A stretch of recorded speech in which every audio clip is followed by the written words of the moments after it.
And now I have the enormous honor of recognizing Michael Tilson Thomas.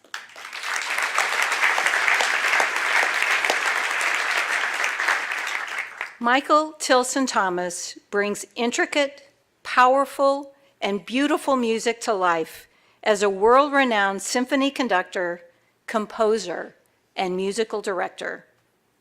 Growing up in the arts, Michael began his storied music career early, studying piano, conducting, and composition at the University of Southern California.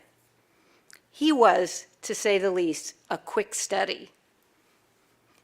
At age 19, he became music director of the Young Musicians Foundation debut orchestra and worked with noted composers as they premiered their work at Los Angeles' Monday evening concerts. In 1969, he was appointed assistant conductor at the Boston Symphony Orchestra, the first in a long line of prestigious appointments at the world's leading orchestras. He later became principal guest conductor in Boston, music director of the Buffalo Philharmonic, and principal guest conductor at the Los Angeles Philharmonic. In 1988, Michael inaugurated the new World Symphony, a postgraduate orchestral academy which has gone on to tour the globe and see many of its graduates achieve major positions in orchestras worldwide. He served as principal conductor for the London Symphony Orchestra from 1988 to 1995, and then, in a stroke of luck for all of us in California, became music director of the San Francisco Symphony in 1995. There, he's overseen a brilliant 2 decades that has been widely covered by the international press. He brought new audiences to classical music through innovative, of-the-moment programs like the PBS series Keeping Score and the YouTube Symphony Orchestra. To listen to his performances is a pleasure to the ears, but to see the electric, kinetic energy of a live orchestra under his brilliant guidance is to stir the soul. And Californians have been blessed to have this musical genius call our state home. Knight of the Legion of Honor of France, Musical America's Musician of the Year and Conductor of the Year, Gramophone Magazine's Artist of the Year, Peabody Award winner, and recipient of the National Medal of Arts, the highest award given to artists by the United States. Good grief.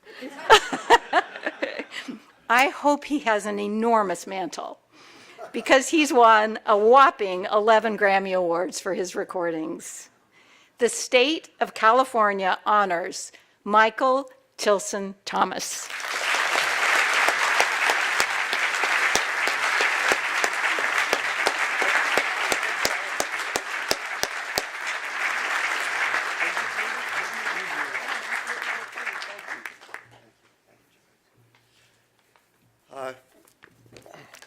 Thank you, Susan, for doing that in the most elegant way that was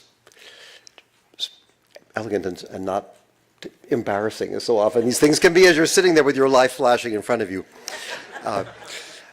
Lots of thank yous to say here tonight. First of all, I want to thank very much Governor Brown, and because, as Gary alluded to before, you are very special people in your dedication, your sincerity, your immense capabilities in what you do. And I read a lot of ancient history documents, things like that. And so a while ago I stumbled on this comment by Cicero, who said, in a society in which sports heroes and entertainers are more highly regarded than politicians, democracy cannot be sustained.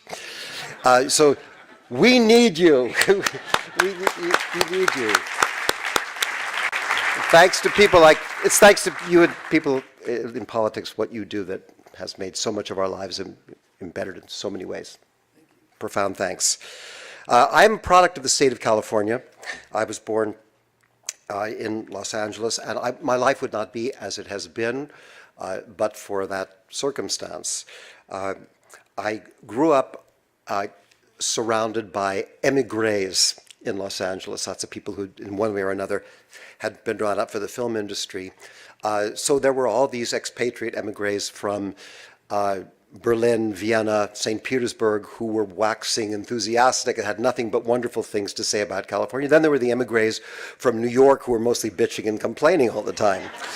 But my parents' home was full of music and art, but I was lucky enough to be going to public schools here in the state of California, in Los Angeles, where that was all reinforced. There were orchestras, there was a whole detailed music program. In fact, it was in middle school that I had my first opportunity to conduct an orchestra when a football coach was sent to take over the class and asked if anybody could possibly do it. And I dropped my oboe and got that stick in my hand. I never looked back.